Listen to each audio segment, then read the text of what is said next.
Everyone knows Home Alone, the Christmas classic released over 35 years ago, starring a 9-year-old Macaulay Culkin as Kevin McAllister. We all remember the face, the wide eyes, the scream, the kid who outsmarted 2 burglars and accidentally became a holiday icon. But almost no one remembers what happened to the boy behind it all. Home Alone didn't just become a seasonal staple. For millions, it became a piece of their childhood, a warm, reliable flash of nostalgia. And that nostalgia makes the real story behind its star even more jarring. Because the truth is, Macaulay Culkin never wanted this life. Acting wasn't his dream. It was his father's. Kit Culkin was a man whose own ambitions had slipped away long before Macaulay was born, and he pushed all of his children into performing, hoping one of them would achieve what he couldn't. When it turned out to be Macaulay, the quiet, gentle middle kid, his pride twisted into something else. Resentment, control, a jealousy so overwhelming it would shape Macaulay's entire childhood. Within just a few years, Macaulay became the most recognizable child on Earth. His face was everywhere. Posters, lunchboxes, late-night interviews.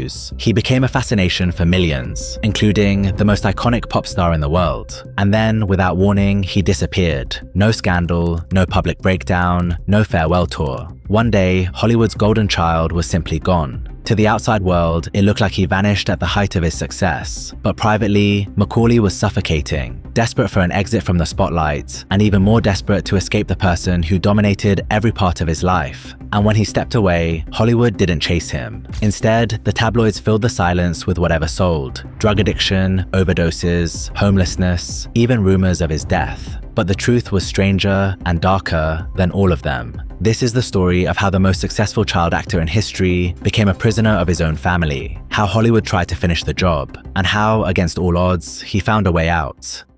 Macaulay Culkin grew up in a family of 7 kids: Shane, Dakota, Macaulay, Kieran, Quinn, Christian, and Rory, all packed into a cramped railroad apartment on East 94th Street and 2nd Avenue in New York City. The home was barely suitable for a couple. It was just a hallway with no separating doors except for the bathroom, which didn't even have a lock.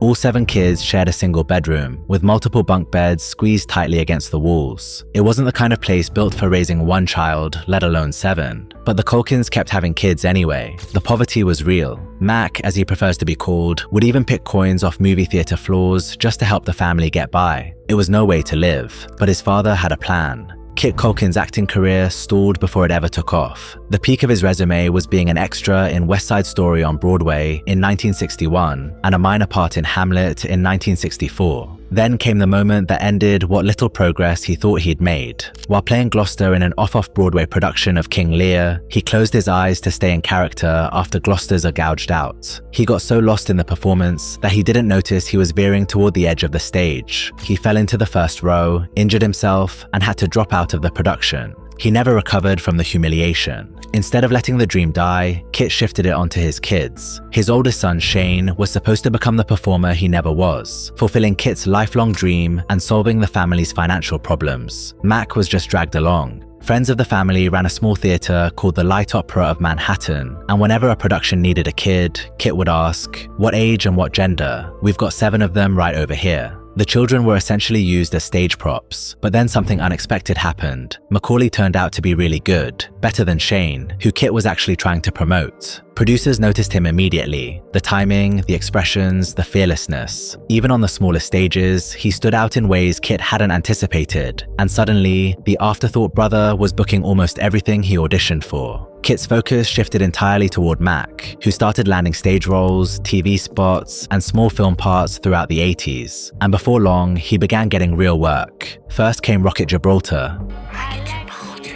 Then Uncle Buck. Hey, how you doing? Who are you? I'm your Uncle Buck. Do I have an uncle? Uncle Buck made $67 million at the box office and changed the entire family's financial situation overnight. From that moment on, the household depended on the income of a child. And even though Kit still didn't fully understand what everyone else saw in Macaulay, he understood one thing clearly. Mac was his ticket, his way into the mainstream success he'd never achieved. But no one could have anticipated what would come next. The story of Home Alone started well before Macaulay Culkin became the face of every Christmas season. It began with writer-producer John Hughes, who came up with the idea during a chaotic attempt to get his own family ready for a trip to Europe. While making a checklist, he joked to himself, "Well, I'd better not forget my kids." Then came the thought that changed everything. What if a 10-year-old actually was left behind? What would he do? Hughes started scribbling ideas while sitting on the floor surrounded by half-packed suitcases. In that one burst of inspiration, he wrote nearly 8 pages of notes, the blueprint for what would eventually become Home Alone. And there was never any question about who would play Kevin McAllister. After working with Mac on Uncle Buck, Hughes had written the entire script specifically for him. He knew Mac had that rare mix of innocence, timing, and charisma that could carry a movie. I can't seem to find my toothbrush, so I'll pick one up when I go out today. Other than that, I'm in good shape. When Home Alone was released in November 1990, it didn't just succeed, it became a phenomenon. It shot up to become the 3rd highest grossing film of all time, behind only E.T. and Star Wars. It earned nearly $500 million at the worldwide box office. The industry even coined a phrase for how badly other films were overshadowed. They'd been home aloned. Overnight, a 9-year-old kid became one of the most recognizable faces on Earth. But Mac's early interviews reveal something else. He wasn't swept up in the excitement. He wasn't starstruck. He wasn't even especially animated about any of it. Hey, Mac, how you doing? Hi, This is Mac. Can we call you Mac? Sure. Thank you. Jump up here. Very nice to meet you. I mean, this is it, pal. You are a bona fide star as of right now. The #1 box office movie of the weekend. Nice to have you on the show. Okay. So how you doing? Good. You happy about this success? Yeah. Yeah. It's all in a day's work, isn't it? Maybe he was nervous, but more likely, he was just numb to the whole thing. Acting wasn't a dream he chased, it was a routine he'd been placed into. He was along for the ride, and everyone else was steering. By age 11, Macaulay became the 2nd youngest person ever to host Saturday Night Live, right after Drew Barrymore. It should have been a dream moment, but even that came with Kit's fingerprints all over it. Kit didn't want Mac using cue cards on live television. He thought it made him look unprepared, so he forced Mac to memorize everything: sketches, monologues, timing, creating chaos for the rest of the cast who relied on those cue cards. For a kid who just wanted to blend in, Kit made sure everyone knew his son was different. This is where the tension between Mac and his father deepened. Despite the global success of Home Alone, the family hadn't suddenly become rich. Macaulay made just $100,000 for the film. Kit, aware that the entire industry now wanted his son, pushed aggressively to keep the momentum going. His next move was negotiating Mac's salary for My Girl, a massive jump to $1 million. Better not tell anyone. Better not either. Well, let's spin on it. Okay. As Macaulay's workload increased, Kit began traveling with him to every shoot, staying on set for long stretches and managing every part of his day. Child actor regulations required a guardian to be closely involved, and Kit filled that role completely, often to the exclusion of everything else. He stopped working, lived off Mac's income, and treated his son's career as his own second chance. They spent more time together than with anyone else during those years, yet they were never truly connected. And as Macaulay's fame exploded, the distance between them and the pressure placed on him only grew. Before long, being recognized in public stopped being an occasional inconvenience. It became constant, overwhelming, and impossible to escape. He could barely walk down a street without being swarmed, and even when he tried to hide, it didn't matter. One time I wore a ski mask and I was walking down the street, This guy goes, I heard him just whispering, "Is that the kid from Home Alone?" I'm like, wearing a ski mask.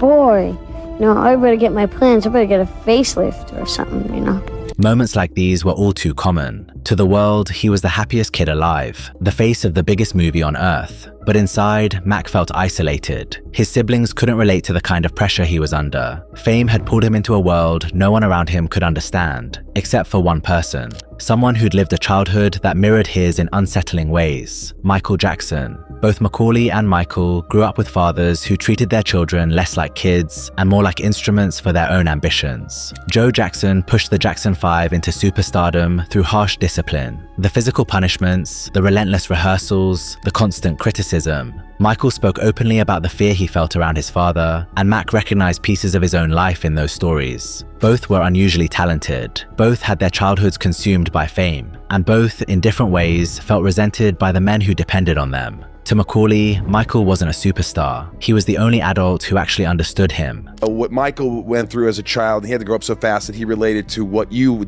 went through as a child, and I think in a way he was trying to protect you. Yeah, I was a peerless person.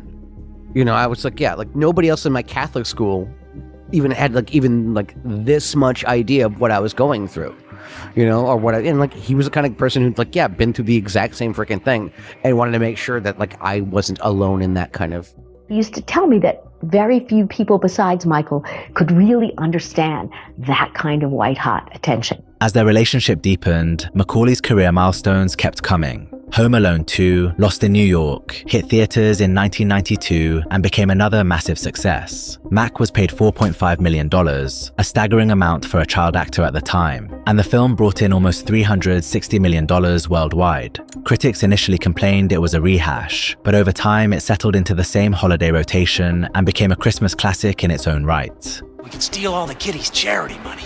Shut up, Mark! By this point, Mac wasn't just famous, he was being talked about as the biggest child star since Shirley Temple, and for many, the defining kid actor of his generation. And as his fame skyrocketed, so did his father's power. Anyone who wanted Macaulay for a movie had to go through Kit Culkin. Your father was described as the father from hell. Oh, yes, I remember that. I remember him sitting on the phone, screaming his head off at God knows who. And I mean, that was a daily thing. And it was just the way my father was, so I just kind of accepted it. In 1993, Premiere Magazine ranked Kit the 48th most powerful person in Hollywood, ahead of names like Michael Douglas and Eddie Murphy. Inside the industry, studios complained that he tried to assert control over creative decisions on Mac's films, clashing with directors and producers. His reputation was souring fast, and things were about to take a turn. After years of playing charming, mischievous heroes, 12-year-old Macaulay stepped into a very different role with The Good Son, a psychological thriller where he played Henry, a deeply disturbed child capable of murder. The movie earned about $60 million worldwide on a $17 million budget. It may have looked like a step down compared to Home Alone, but given the darker genre and lack of holiday appeal, it was still a solid showing. Critics were divided. Some praised Mac's commitment to the darker role, while others felt he was miscast. But commercially, it worked. The problem was, Macaulay himself was barely holding on. He told his father he needed a break, that he just wanted to do the things normal kids did, like go to school. Kit said, yeah, sure. But almost immediately, Mac was back on another set, starting another movie, trapped in the same cycle he'd been living for years. And that's when it finally clicked. He had no way out. Did you have any say in whether or not you worked when you were young? Not really, no. Yeah. Like, it was, after a while, it became, like I said, a job, and it was, I never chose the projects. They were, like, my parents, like, essentially, like, chose them for me. So they were like, kind of good news, Macaulay. Yeah, exactly. Yeah, they called me Macaulay. You're gonna buy us a new house. Yeah, there you go, Macaulay felt truly powerless. He was earning millions, enough to buy his family anything they wanted. But Kit made him sleep on the couch, not because there wasn't room for a bed, or because they couldn't afford one. Kit did it because he could, because he wanted Mac to remember, every single night, exactly who was in charge. Then came 1994, the year everything fell apart. The Nutcracker, Getting Even with Dad, The Pagemaster, Richie Rich, 4 films back to back, and audiences were exhausted. Macaulay was earning an unprecedented $8 million per film, around $16.5 million in today's money, making him the highest paid child actor in history. But the box office returns were fading fast. Richie Rich was the only moderate success, and even that worked largely because it recycled the Home Alone formula. The others flopped. Critics were brutal, and by the end of that year, Mac had been nominated for 3 Golden Raspberry Awards, Hollywood's anti-Oscars for worst performances. He was 14 years old, and the industry was already treating him like he was washed up. And privately, Macaulay wasn't fighting it. He was exhausted and desperate for a way off the treadmill his father kept him on. The breaking point came when Mac went away for a weekend without telling Kit. Your mother said your father was drunk and abusive. He was, huh? Yeah, no, definitely. At one point, you called the police about your father. Yeah. I went off somewhere for the weekend, and I didn't tell him. And he got angry with me, and gave me a nice swipe across the cheek, and I just went down. And then he told me to get up. I said, and I looked at him, I was like, I'm not gonna fight you, because I knew that's what he wanted me to do. He gave me another one. And my brother had walked into the apartment or something like that, and I just said,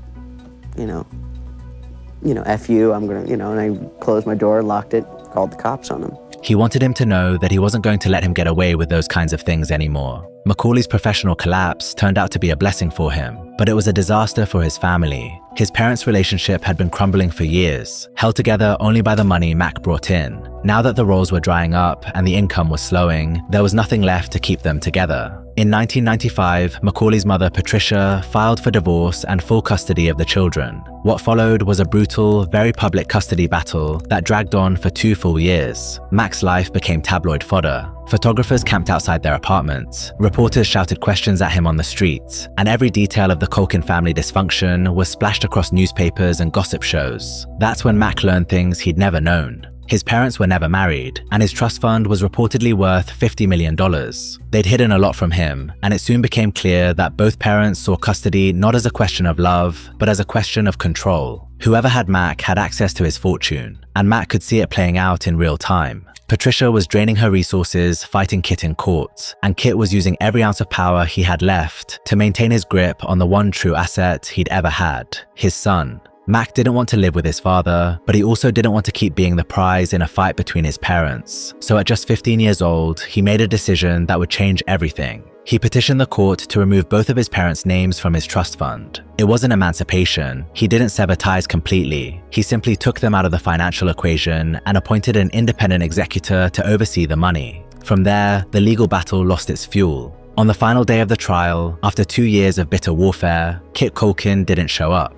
He'd been fighting for control, for access, for power. But when he realized the court was going to rule against him, he just quit. He packed up his belongings, stole all of Mac's childhood memorabilia, like photos, awards, and keepsakes, then left town. No note, no goodbye, no explanation. I knew that my upbringing was unique. I knew it was different. But at the same time, it's kind of just, it's not until you get some perspective, some life experience, until you really realize that, oh wait, this was particularly weird. At just 14 years old, Macaulay Culkin effectively retired from acting, and he wouldn't appear in another movie for almost a decade. After the custody battle ended, Macaulay tried something he'd never really experienced before, a normal teenage life. He enrolled at the Professional Children's School in New York, not because he cared about grades, but because he wanted to know what normal even felt like. For the first time, Macaulay actually had freedom. He dyed his hair pink, smoked, drank, and acted out. Anything that felt like the opposite of the rigid, controlled life he'd grown up in. And at just 17, he married fellow actor Rachel Miner, who he'd had a whirlwind romance with. The tabloids watched his every move and turned it into a spectacle. By 2000, at age 20, he started wondering if he could return to acting, but only on his own terms. He flew to London and starred in the play Madame Melville, far from the Hollywood machine, and critics praised the performance. For the first time in years, he felt like he could breathe on stage. It reminded him of what acting felt like before it became something his father used to control him. Encouraged, he returned to film. In 2003, he took the lead in Party Monster, a dark biographical drama meant to break his child star image. But the gamble didn't pay off. Party Monster was supposed to be Macaulay's big return, a dark adult role that proved he wasn't the kid from Home Alone anymore. Instead, critics tore it apart. It collapsed with a 29% Rotten Tomatoes score and earned less than $1 million on a $5 million budget. Fans had moved on. He was too old to appeal to kids, and the adults who'd grown up with him weren't looking for him anymore. He took a small supporting role in the indie comedy Saved the following year. It was mildly successful, and critics noted that Mac was still a natural performer, but it wasn't a comeback. It didn't restart his career. If anything, it confirmed the truth he'd been avoiding. The world wasn't waiting for him. And then things got worse. Pulled over for speeding in Oklahoma City, police found marijuana, Xanax, and clonazepam in his car, none prescribed. Overnight, he was branded another child star gone wrong. His mugshot spread everywhere. The narrative wrote itself. And in the years that followed, the spiral continued.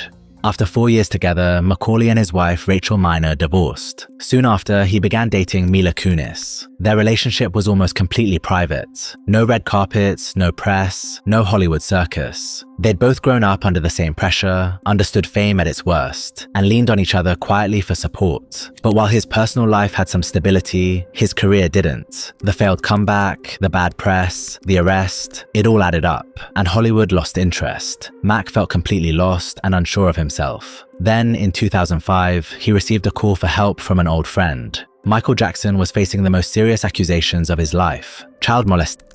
furnishing alcohol to a minor, and a wide-ranging conspiracy charge that included alleged attempts at coercion and false imprisonment. It was a case that dominated global headlines. Jackson's entire career and freedom were on the line. And Macaulay wasn't just another famous name connected to the story. He'd been part of Michael's world. The Culkin family had been regular guests at Neverland Ranch, Michael's sprawling amusement park-like estate, complete with rides, arcade games, and a private movie theater. Michael frequently invited children and their families to stay there, and Macaulay was one of them. He's openly said he slept in Michael's bedroom a dozen or more times. So when a former Neverland Ranch cook testified that he'd witnessed Michael groping Mac at 3 a.m. in 1991, when Mac was just 10 years old, the media exploded. Every network wanted his response. The relationship that you had with Michael Jackson. Had or have? I mean, it's kind of, whatever. Let's go with had. Listen, he's a good friend of mine, and he still is. I mean, everything that's going on, I mean, it's unfortunate. It's an unfortunate situation for everyone involved. And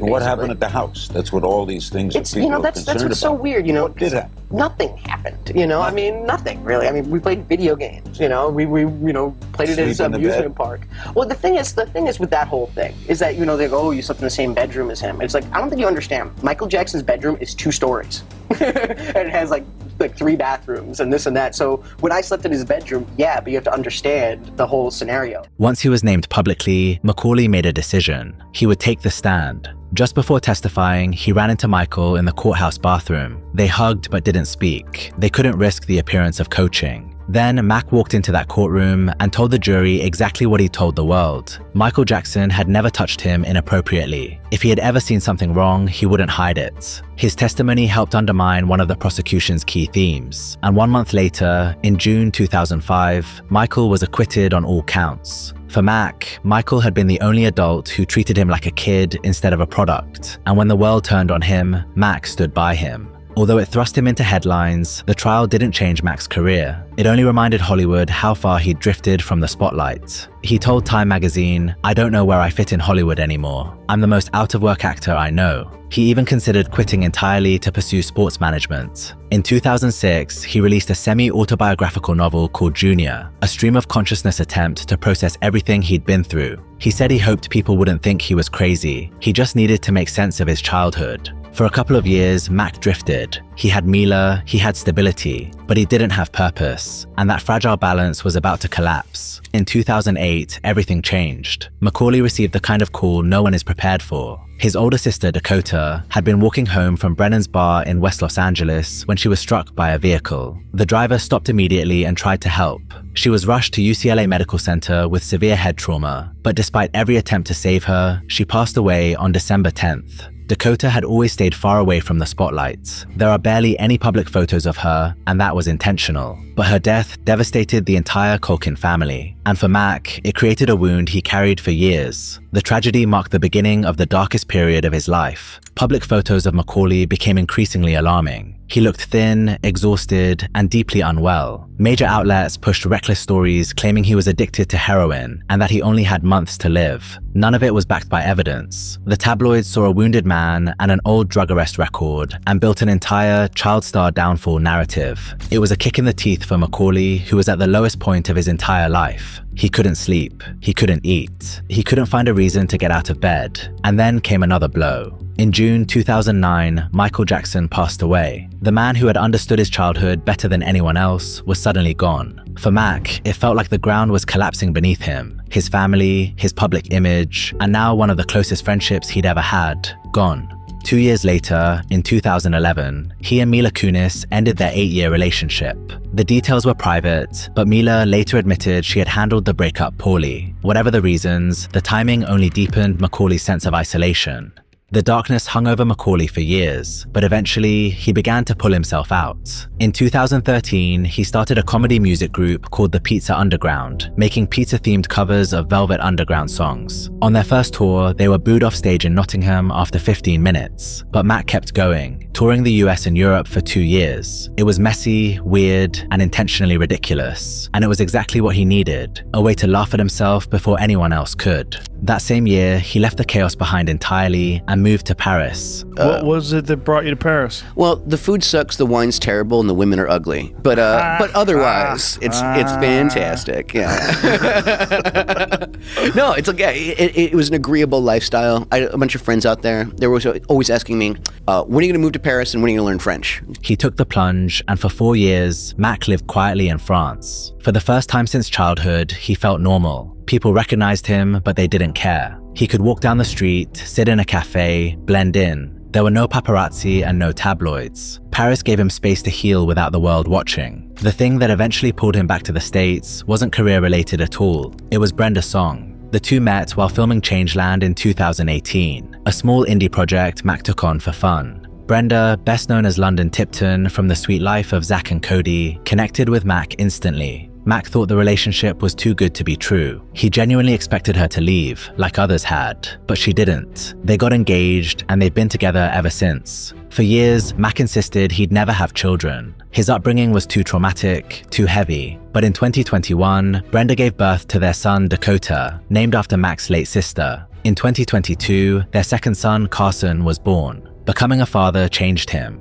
It gave him purpose and a kind of joy he never thought he'd experience. His relationship with Brenda sparked a creative rebirth too. He launched the comedy podcast Bunny Ears, took on new TV roles and voiceover work, and made a surprisingly strong acting comeback in American Horror Story in 2021. After many years doing his best to stay out of view, he's now comfortable being seen. Mac stays active on social media and appears on interviews and podcasts again, just like he used to. It's clear he's the happiest and healthiest he's been in a long time. I'm able to kind of live the life that, like that my circumstances afforded me. I'm like I said, I'm very, very, very lucky. Mm-hmm. Lots of weird things happen to kids all the time, all around the world, every day. I have something to show for it. In recent years, his father's health has deteriorated, but Mac refuses to let his children meet him. Given everything Kit put him through, it's hard to blame him. Mac isn't driven by revenge. He's driven by protection. His sons will never experience what he did. Oh, I haven't spoken to him in 30-something years. Oh, he deserves it too. Yeah. He's a man who had 7 kids, and now he has 4 grandkids, and none of them want anything to do with him. He's the worst person I've ever known in my entire life. On December 1st, 2023, Mac received his star on the Hollywood Walk of Fame. Brenda and their 2 sons were there. So was Catherine O'Hara, his mom from Home Alone. When Mac took the podium, he didn't talk about his career or his comeback. He talked about Brenda. You are absolutely everything. You're not only the best woman I've ever known, you're the best person I've ever known. Give me just all my purpose. You give me family. It was truly heartfelt, and he ended the speech the way only Macaulay Culkin could. Merry Christmas, you filthy animals. The line forever tied to Kevin McAllister, delivered by a 43-year-old man who'd finally made peace with his past. Macaulay Culkin's story is one of the strangest contradictions in Hollywood. A child who reached the absolute peak of fame before he even understood what fame was, and spent the rest of his life trying to escape it. To some, he'll always be Kevin McAllister, the kid who conquered Christmas. To others, he's the poster child for early stardom gone wrong, but the truth sits somewhere in between. He survived an abusive father who treated him like a lottery ticket. He survived a level of fame that would overwhelm most adults. And he survived years of scrutiny, rumors, and media exploitation. Yet somehow, after all of it, he still found a way out. His story isn't just about what he lost, it's about what he rebuilt. Because no matter how the world sees him now, one thing matters more than the rest. He broke free from his father's grip and created the life he was never allowed to have as a child.